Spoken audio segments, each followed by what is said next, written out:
Olá, muito boa noite para você ligado aqui na Record News. O Link Espírito Santo desta segunda-feira, 11 de dezembro, está no ar. Veja agora o que vai ser destaque no nosso link de hoje. Homem suspeito de praticar pelo menos 11 assaltos nos últimos 2 meses é reconhecido pelas vítimas. Cinegrafista amador é preso por pornografia infantil. Na casa dele eram produzidos e distribuídos filmes envolvendo crianças e adolescentes. Morre a primeira mulher paraquedista do Brasil, a capixaba Rosa Schorling. Em Colatina, prédio condenado pela Defesa Civil coloca em risco outros imóveis. Agora, no Link Espírito Santo.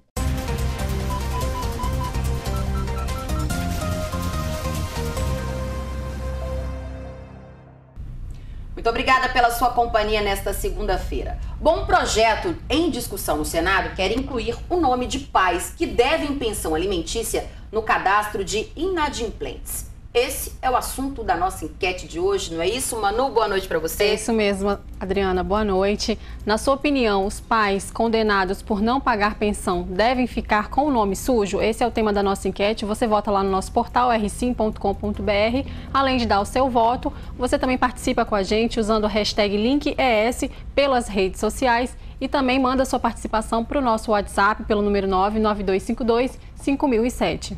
Vai lá nas nossas redes sociais, nos nossos canais de comunicação, participa que eu vou estar aqui esperando a sua mensagem e também o seu voto. Não é isso, Manu? É isso aí. Agora a gente vai para as notícias do dia.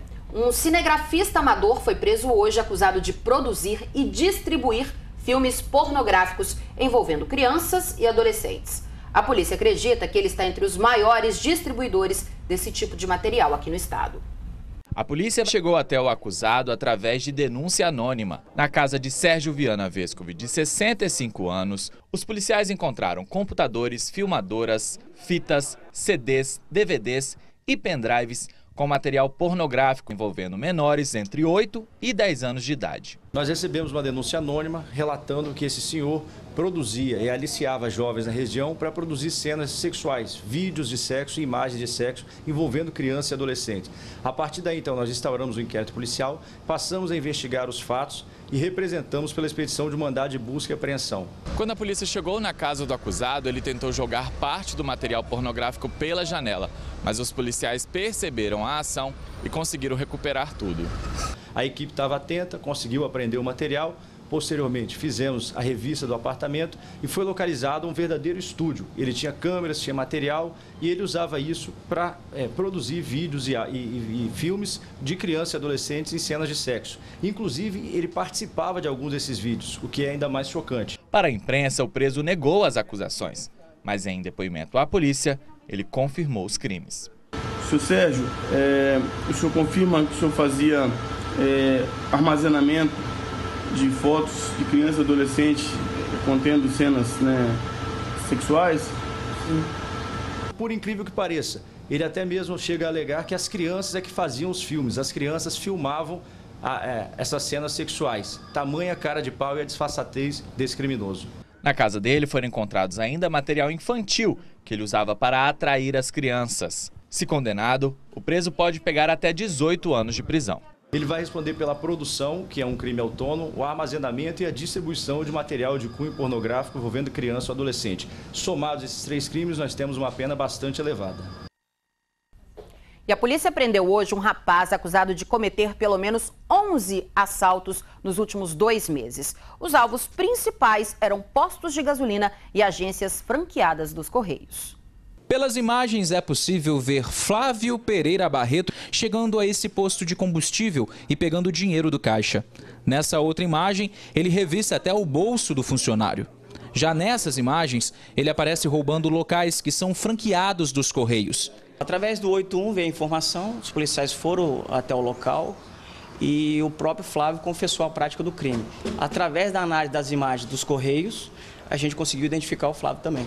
5 postos de combustíveis de Cariacica e 6 franqueados dos Correios, localizados em bairros da cidade de Vitória, foram assaltados entre outubro e novembro deste ano. Flávio Pereira Barreto, de 24 anos, foi preso na manhã desta segunda-feira no bairro Presidente Médici, em Cariacica. Ele não tem passagem pela polícia e alegou que roubou para comprar drogas. Queria usar droga, já fui internado 2 vezes já. O delegado da Delegacia de Segurança Patrimonial acredita que o suspeito pode ter cometido outros crimes e pede que a população vá à delegacia caso o reconheça. Já tem 11 procedimentos, ele será indiciado em 11 inquéritos, mas com a divulgação das imagens a gente possivelmente a gente vai ter outras vítimas desse rapaz.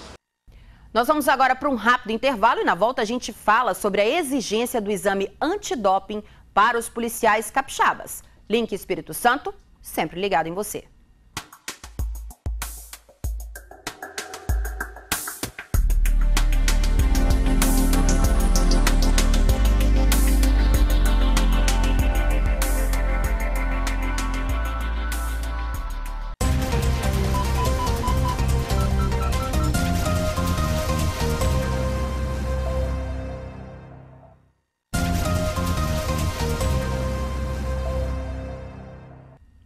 Estamos de volta com o link ao vivo para todo o estado e agora nós vamos à nossa redação com Sérgio Rangel, que traz para a gente outras notícias desta segunda-feira.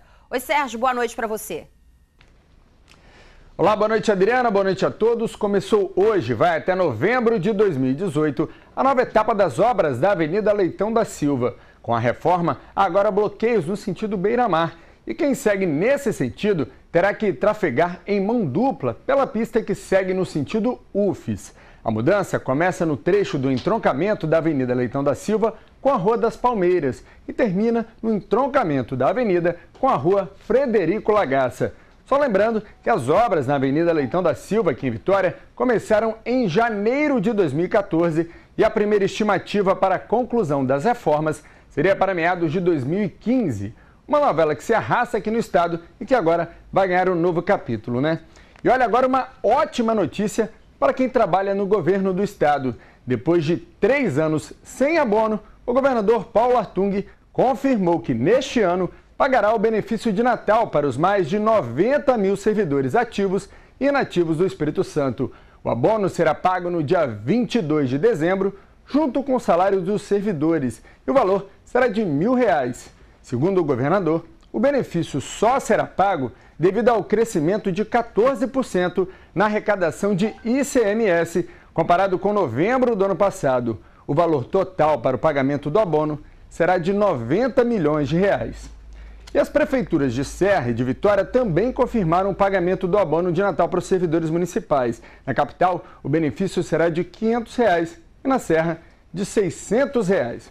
Olha agora uma notícia triste, infelizmente, morreu aos 98 anos Rosa Schorling, a primeira mulher paraquedista do Brasil. Dona Rosita, como era chamada, estava internada há 27 dias devido a uma fratura no fêmur e faleceu na madrugada de hoje em um hospital particular de Vila Velha. Essa mulher pioneira morava em Domingos Martins, na região serrana do Espírito Santo, e entrou na história do país ao saltar de paraquedas de um avião no ano de 1938. A façanha aconteceu no Rio de Janeiro.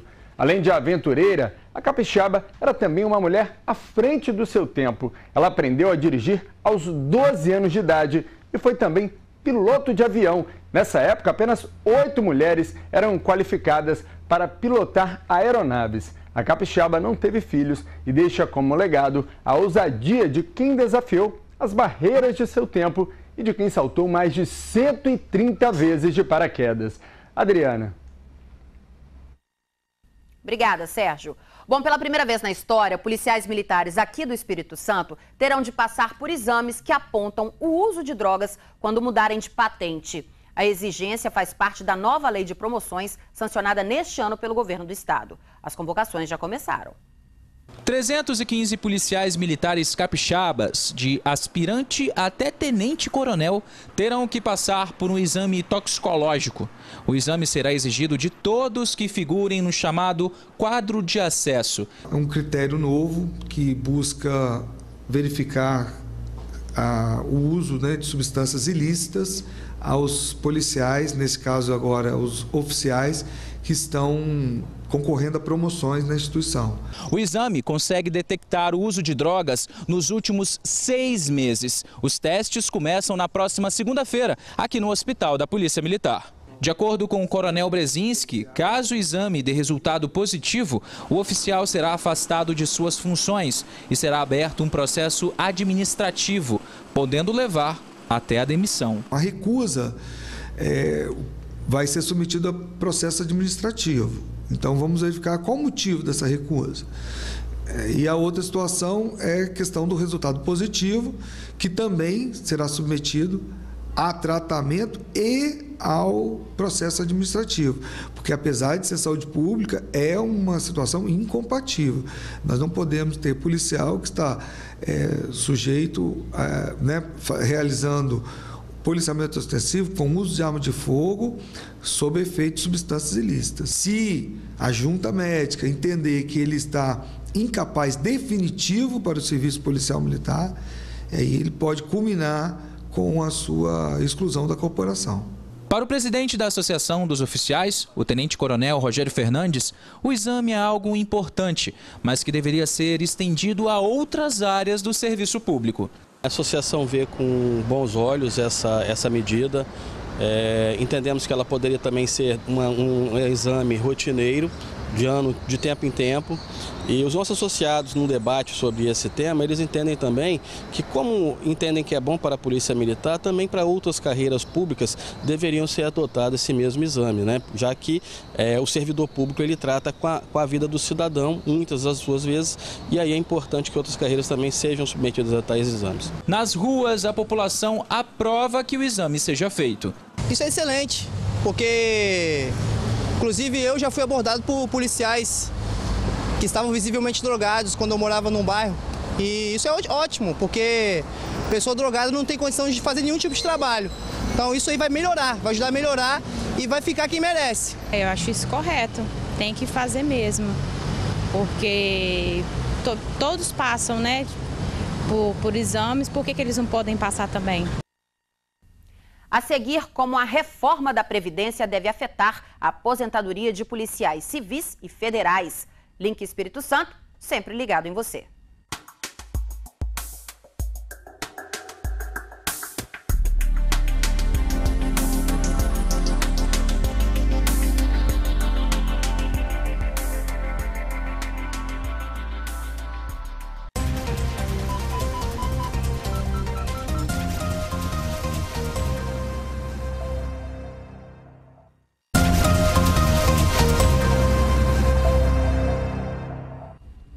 Estamos de volta com o link e agora nós vamos ao resultado da nossa enquete. Hoje nós perguntamos se, na sua opinião, pais condenados por não pagar a pensão devem ficar com o nome sujo. Essa é uma proposta que está aí no Senado. Vamos ver aqui com a Manu como é que ficaram os nossos números. E aí, Manu? Pois é, 80% dos nossos internautas votaram que sim, devem ficar com o nome sujo sim, Adriana. E a gente tem aqui algumas opiniões. A Vanusa da Serra diz que sim, se esse for o único jeito, infelizmente tem que ser feito. E o Braz de Novo Horizonte, ele diz que sim, e na opinião dele, essa é uma dívida como outra qualquer, só que com um agravante, porque se trata de necessidade básica para um menor. Ele acha um absurdo um pai que fica devendo pensão. Tá certo, muito obrigada aí pelas participações. Amanhã a gente volta com uma nova enquete aqui no link para você participar, ajudar a gente a fazer o nosso programa. Afinal de contas, você é o nosso principal colaborador. Não é isso, Manu? É isso aí. Manu, e o que você destaca pra gente hoje de notícias lá do nosso portal? Pois é, Adriana, hoje a gente traz em destaque que a mineradora Samarco conseguiu 2 licenças para retomar as atividades em sua sede na barragem de Fundão, lá em Mariana. A autorização foi concedida pela Câmara de Atividades Minerárias do Estado de Minas Gerais por 11 votos a favor e 1 contrário. A Samarco informou ainda que não há data para início das atividades porque falta uma licença para a operação. E a empresa decidiu que não usará mais as estruturas de barragem para depósito de rejeitos de mineração após o rompimento de Fundão que aconteceu em 2015. Mais detalhes lá no nosso portal r5.com.br. Por enquanto, essas licenças valem para Minas, não valem para o Espírito Santo, é isso? Isso aí. Tá certo. E hoje também, Adriana, tomou posse o novo presidente do Tribunal de Justiça do Estado, o desembargador Sérgio Luiz Teixeira Gama. Ele deixa a presidência do Tribunal Regional Eleitoral para assumir o cargo no TJ nos próximos 2 anos. A sessão solene de posse aconteceu no salão pleno do tribunal. Várias autoridades estiveram presentes na cerimônia, entre elas o governador Paulo Artung. O desembargador Sérgio Luiz Teixeira Gama é de Alegre, no sul do estado, formado em Direito pela Universidade Federal do Espírito Santo, foi professor e procurador de Justiça. Ele assumiu o cargo de desembargador do Tribunal de Justiça do Estado no ano 2000. E na vaga dele, no TRE, quem assume é o desembargador Aníbal Rezende de Lima, que ficou à frente do TJ nos últimos 2 anos. Mais detalhes também dessa posse lá no nosso portal r5.com.br. Tá certo, Manu. É o que a gente sempre fala, quer ficar bem informado? Vai lá no nosso portal, vai que lá tem no portal. Todas as notícias, as principais notícias hoje do dia, do Brasil, do Espírito Santo e do mundo estão lá, não é isso, Manu? Aí. Tá certo. Bom, no próximo dia 18, o governo federal espera votar aí a reforma da Previdência, a polêmica reforma da Previdência. Entre as categorias que mais temem as mudanças da reforma estão os policiais. Esse é o assunto do Leonesse Barros no quadro Segurança Máxima.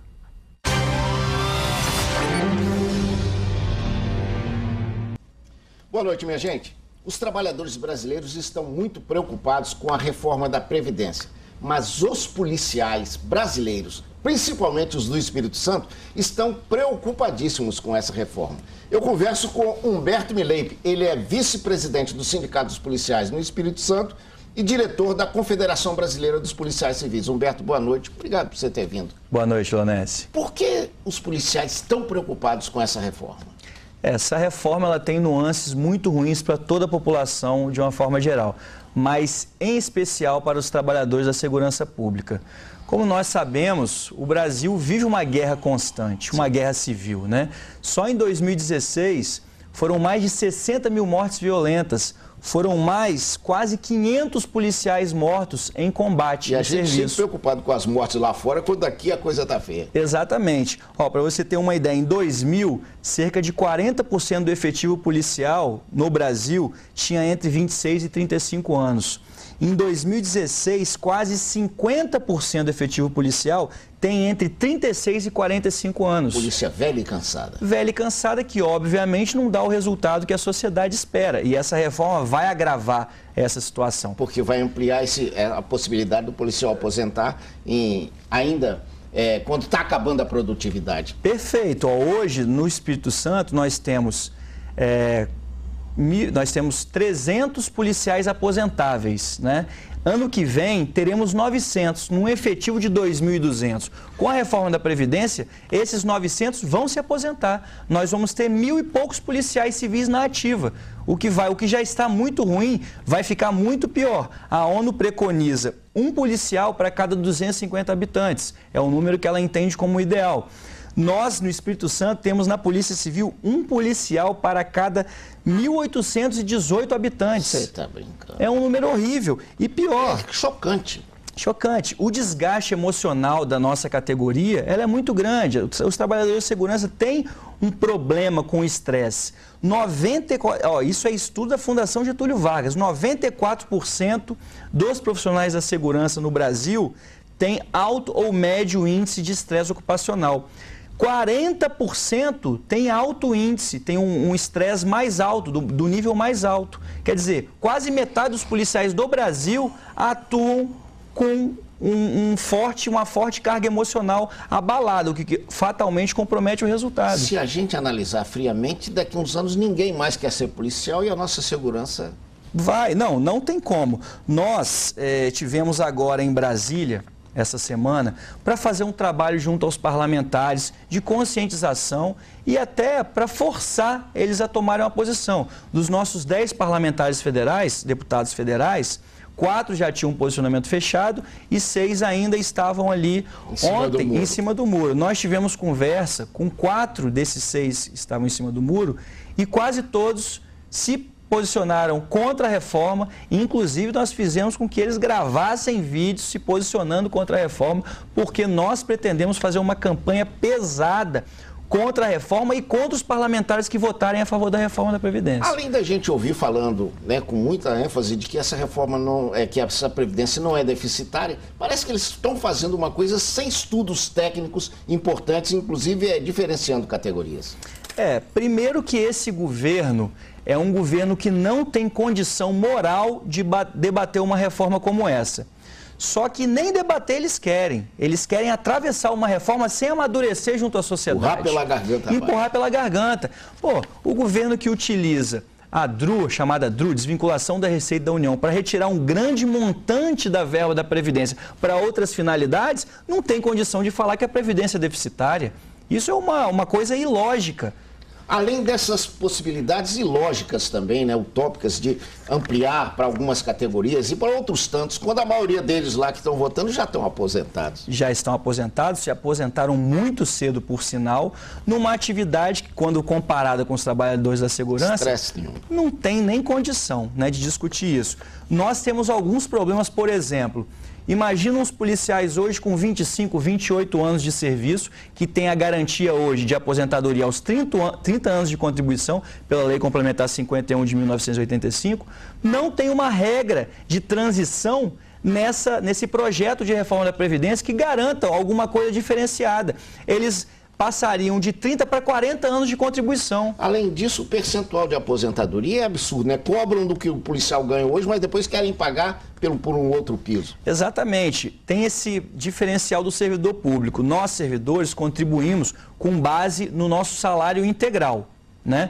Então, esse exemplo de novo, de um policial com 20 e tantos anos ou qualquer outro servidor que contribui em cima de todo o seu salário durante toda essa vida. Agora, com a reforma da Previdência, ele teria o teto da Previdência, né, que é 5 mil e poucos reais, quando ele contribuiu 20 e tantos anos sob aqueles que ganham mais que isso, sob um salário maior. Então, assim, tem muitas injustiças, absurdos, né? Muitos absurdos que têm que ser debatidos.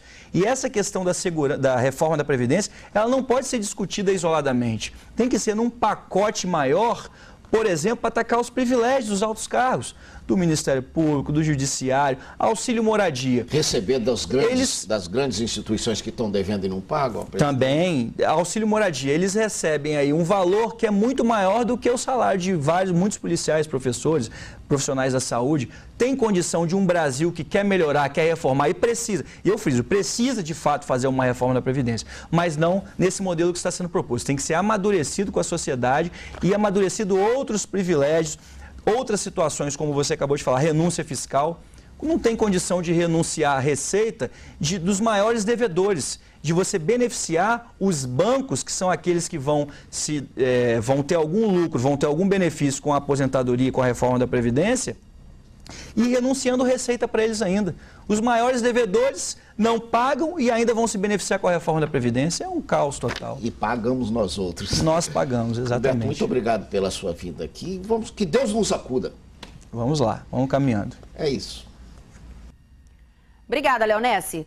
Bom, agora a gente vai para um rápido intervalo e na volta tem as notícias de todas as regiões do estado. Link Espírito Santo, sempre ligado em você.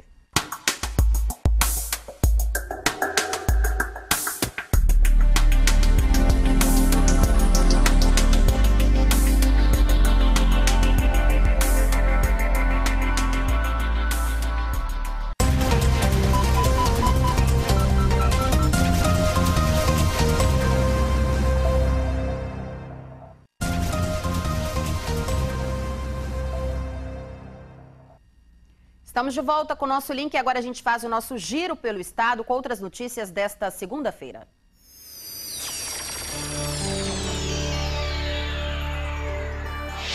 Olá, boa noite para você que nos acompanha aqui no Link Espírito Santo. Uma situação vem causando medo e apreensão em alguns moradores do bairro Colatina Velha, aqui em Colatina. Um imóvel cheio de rachaduras já foi interditado pela Defesa Civil, mas o receio dos moradores próximos ao local é de que uma tragédia possa acontecer. Olhando assim, parece só mais um prédio como outro qualquer no bairro Colatina Velha. Mas chegando mais perto, dá para perceber o perigo. Rachaduras por toda parte. Aqui foi colocada uma pilha de bloquete de concreto para ajudar a segurar a estrutura do prédio. A Defesa Civil já interditou o local, como bem mostra este aviso colado logo na entrada da residência. Mas os moradores que vivem ao redor estão com medo. A dona Geni mora aqui há 40 anos, na casa que construiu com muito esforço. Toda essa situação a deixou muito abatida. A gente está esperando, nunca mais que resolve, e a gente fica aquela ansiedade, sabe? E sei lá, muito difícil. A filha acompanha o sofrimento da mãe e teme pelo pior. Ela espera amparo das autoridades responsáveis.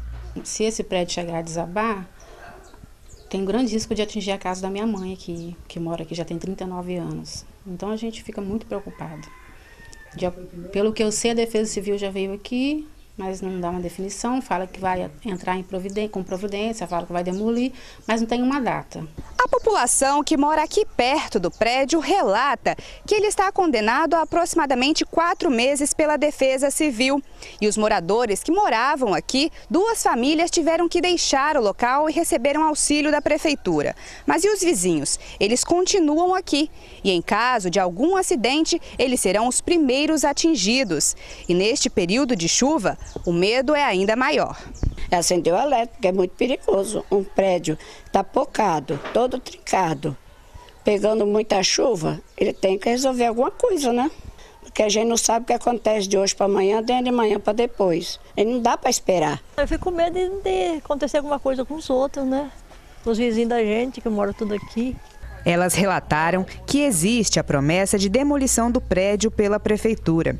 Mas enquanto essa hora não chega, os moradores de poucos recursos precisam de auxílio do aluguel social para deixar suas casas. Mas até agora estão só na guarda.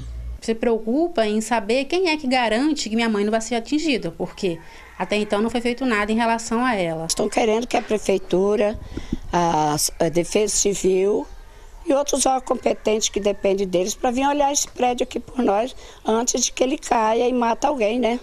Situação complicada lá no bairro Colatina Velha e por meio de nota a Prefeitura de Colatina informou que a responsabilidade pela demolição é do proprietário e como mesmo não a realizou, o município está providenciando esse serviço através da forma administrativa, que requer licitação para que uma empresa especializada possa concluir os serviços. Informou ainda que os prazos tramitam na forma legal e inicialmente não pode afirmar uma data para que a decisão seja resolvida, pois tudo dependerá dos trâmites legais, como preparar a documentação, aguardar a empresa vencedora da licitação e daí sim ter o prazo final. Porém, as providências para a segurança dessas famílias que estão em situação de risco já foram providenciadas e os moradores que estão nessa situação serão encaminhados para o aluguel social até que tudo seja resolvido. Vamos mudar de assunto, falar agora do Projeto Natal Solidário. O espírito natalino tomou conta de um grupo de alunos que, acompanhados de professores e servidores técnico-administrativos do IFES Campus Colatina, prepararam uma surpresa para centenas de crianças de várias creches aqui de Colatina. Eles visitaram várias dessas instituições para fazer a entrega de muitos presentes para a criançada. E a nossa equipe acompanhou uma dessas visitas. A época mais solidária do ano se aproxima e, com ela, as boas ações tomam conta da sociedade. Fazer a alegria do próximo se torna a própria alegria. É muito bom poder fazer criancinhas tão fofas felizes desse jeito. É muito bom ver o sorriso delas, os olhinhos brilhando, é a coisa mais fofa. Vale a pena? Muito, vale muito a pena vir pra cá. E para isso, os alunos do IFES Colatina embarcaram na missão de arrecadar brinquedos para presentear os pequenos matriculados em creches do município. Teve até aluno Papai Noel, que encantou a criançada, junto com presente, claro. Sim. Por quê? Porque ele me dava presente. Ganhei uma boneca Bebê Life. Era o que você queria? Sim. Tá feliz? Tô. Muito feliz com o presente que eu ganhei. É um dia de muita alegria, né, para nossa escola. Os alunos ficam muito ansiosos por este dia, porque eles escreveram a cartinha, né, e hoje finalmente chegou o dia de receber os presentes. É uma iniciativa assim, super bacana, que tem criança que vai ganhar somente este presente. Cada criança escreveu sua cartinha com a ajuda das professoras e entregaram ao Papai Noel do IFES. Lá, um mutirão de alunos e servidores se encarregaram de conseguir atender cada pedido. Mais de 600 cartinhas foram atendidas pelos alunos do IFES em 3 creches aqui de Colatina. E a motivação para esse ato solidário é sempre a alegria das crianças. É muito gratificante ver o sorriso das crianças e a felicidade delas ao receber. Esse é o 2º ano que eu venho e eu estou saindo agora no IFES, mas se eu puder vir outras vezes, contribuir para esse momento, eu viria. E a gente pôde hoje, em 2017, adotar um total de 611 crianças distribuídas aqui na creche Nossa Senhora Aparecida, na creche São Marcos e na creche São Vicente de Paulo. Essa visita que você acompanhou nessa reportagem, ela foi feita lá na creche do bairro Nossa Senhora Aparecida. Além desse local, os alunos também estiveram na creche do bairro São Marcos e no Centro de Educação Infantil Municipal São Vicente de Paulo. Parabéns a todos pela iniciativa, como é bom ver uma criança sorrir. Essas são as informações aqui de Colatina. De imediato, vamos agora ao município de Linhares.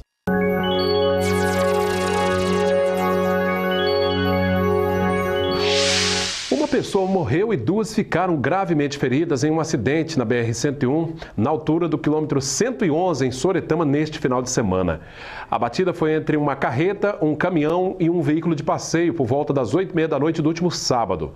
Segundo a Polícia Rodoviária Federal, o caminhão que trafegava no sentido sul da rodovia invadiu a contramão e bateu de frente contra um Fiat Uno, em que estavam as 3 vítimas. Uma carreta que seguia logo atrás do caminhão tentou desviar da batida e acabou atingindo os 2 veículos. O motorista do Uno morreu na hora. Um casal que estava com ele ficou gravemente ferido e foi encaminhado para o Hospital Rio Doce, onde continua internado. O trânsito no local ficou em meia pista até a madrugada do domingo.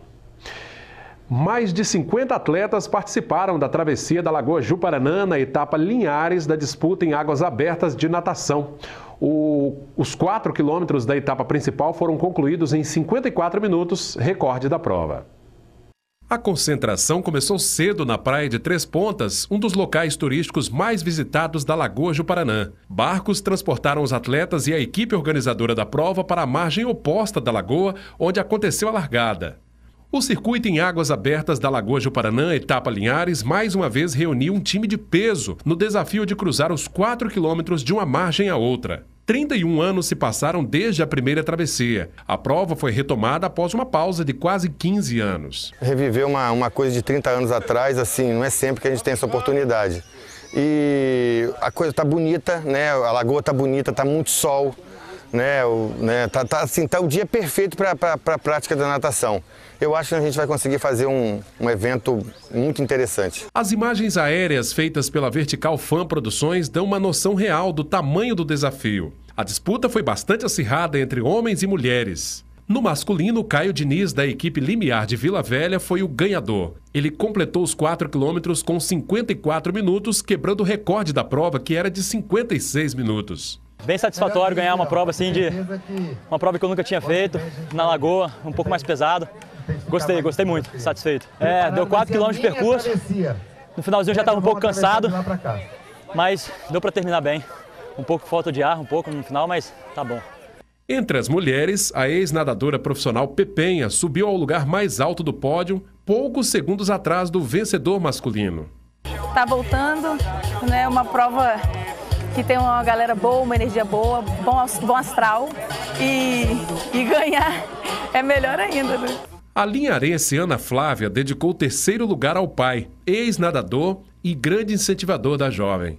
Então, eu tô com uma emoção muito grande, porque desde que eu vim morar em Linhares, meu pai sempre falou da travessia da Lagoa Juparanã e que ele tinha um sonho de nadar de novo. Ele não vai nadar, mas eu vou tentar realizar o sonho dele. Eu já nadei em algumas lagoas do Brasil, mas nenhuma na Lagoa Capixaba, né? A curiosidade de conhecer a lagoa e também contribuir para a qualidade aí do evento, visto que eu estou numa preparação intensa para o desafio do Rio, que vai ser agora em janeiro, do Leme ao Pontal. Bom, a prova também foi disputada nos 1.000 metros e nos 150 metros para crianças. A etapa de 1 quilômetro, o vencedor foi João Pedro Mendonça, que é de Vitória. Já entre as mulheres, a campeã dos 1.000 metros foi Márcia Magalhães, de Vila Velha. Na etapa Kids, de 150 metros, Miki Abico ganhou no feminino e Guilherme Gobete ficou no masculino em primeiro lugar.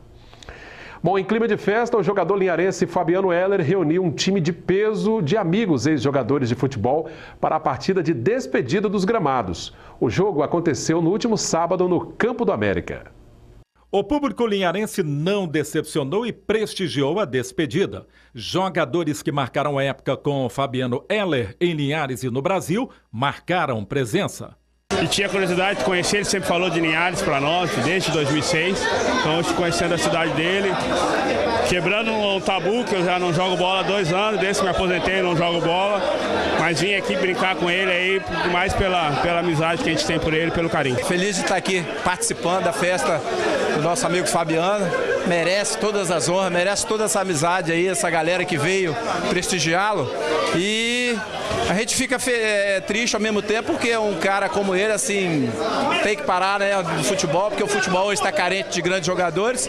Mas o importante é que ele fez o seu papel, foi campeão do mundo, jogou em grandes clubes e hoje está encerrando a sua carreira hoje com seus amigos aí, e isso é muito importante.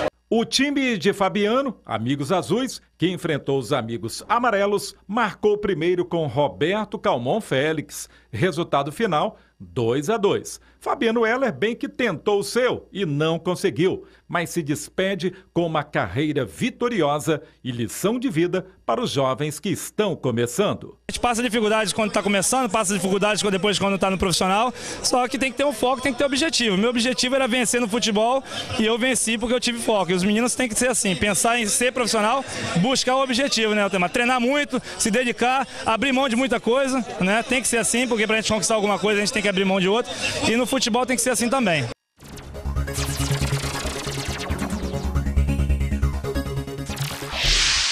A Prefeitura de Aracruz promoveu a abertura do Natal Encantado Aracruz. O evento reuniu centenas de pessoas na Praça Monsenhor Guilherme Schmitz. Um palco foi montado para receber artistas e, é claro, a chegada do Papai Noel, que teve até uma pequena residência montada exclusivamente para ele. Um dos destaques da noite foi a árvore de Natal de LED, medindo mais de 10 metros de altura.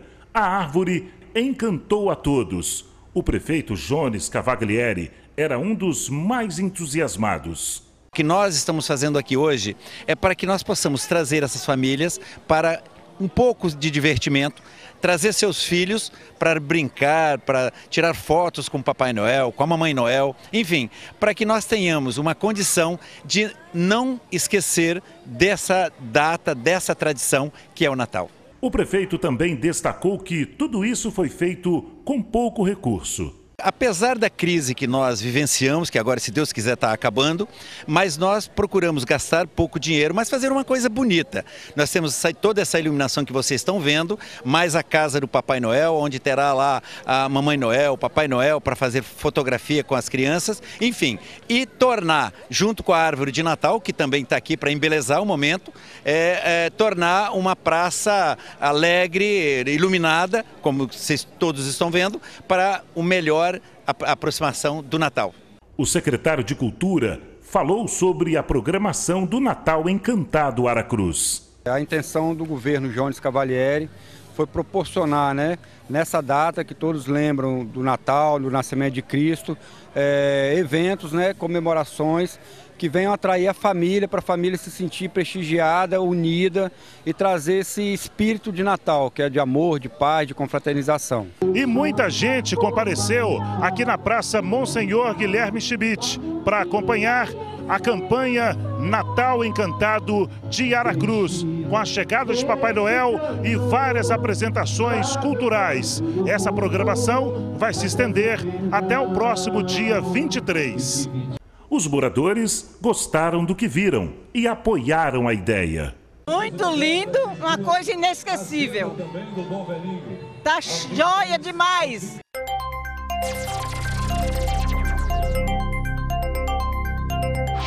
Olá, boa noite a você que assiste o Link Espírito Santo. E uma cena chamou a atenção das pessoas pelas ruas de Cachoeiro.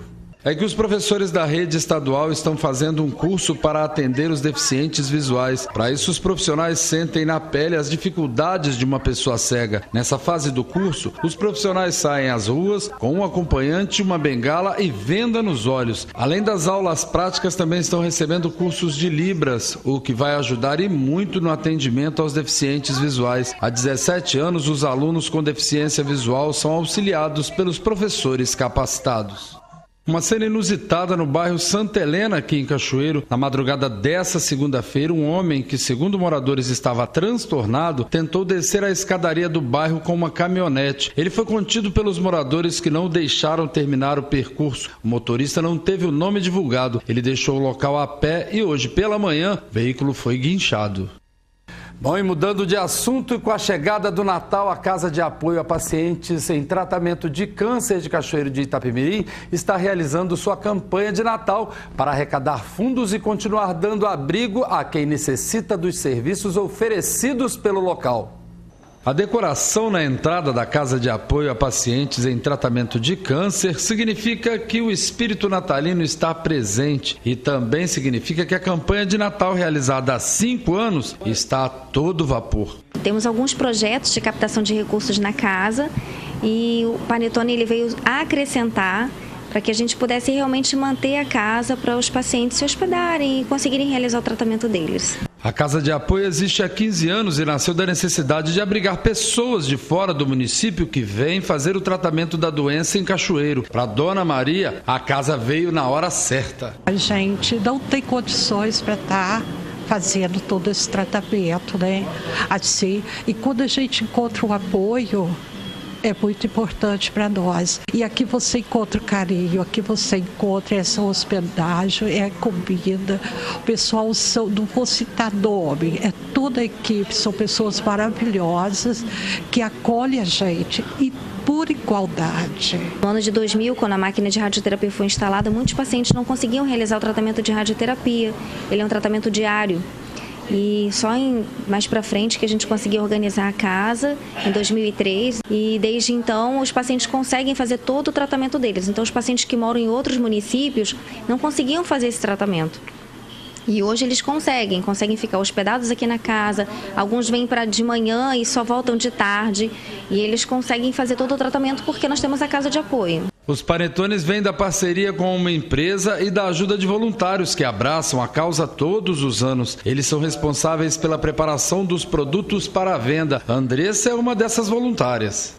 Você também, paciente, ter sido ajudada nessa casa.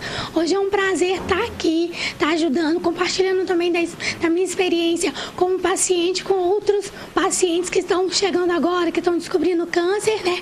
Para mim é um prazer. A gente quer agradecer aos voluntários que ao longo do ano sempre nos ajudam, toda vez que a gente precisa, é no chocolate na Páscoa, é no Outubro Rosa, no Novembro Azul. E o panetone a gente recebe uma quantidade muito grande e tem que fazer toda a embalagem com carinho, com amor, e a gente conta com eles para virem aqui nos ajudar a fazer essas embalagens para a gente poder fazer as vendas, e tem sido um sucesso. A ideia de vender os panetones no Natal surgiu há 5 anos, depois que os voluntários viram o sucesso da Páscoa Solidária, que é a produção de produtos de chocolate para ajudar a Casa de Apoio, que recebe hoje cerca de 750 pessoas em tratamentos de câncer por mês. As vendas começaram no final de novembro e estão superando as expectativas. Só nos procurar aqui na Casa de Apoio, que a gente pode, dependendo da situação, a gente também faz a entrega, a gente aceita encomendas e a gente quer bater essa meta. A gente precisa de vocês. E o valor? Tá R$15, vem com uma embalagem, o pessoal já mostrou aqui, né? De uma embalagem de TNT bonitinha, com laço, um alimento de uma procedência ótima, de qualidade, gostoso, que a gente tem uma parceria com a empresa de Minas Gerais, então vocês podem saborear, ajuda a gente e ainda come uma coisa deliciosa. Esses foram os destaques aqui de Cachoeiro de Itapemirim. Voltamos à Vitória.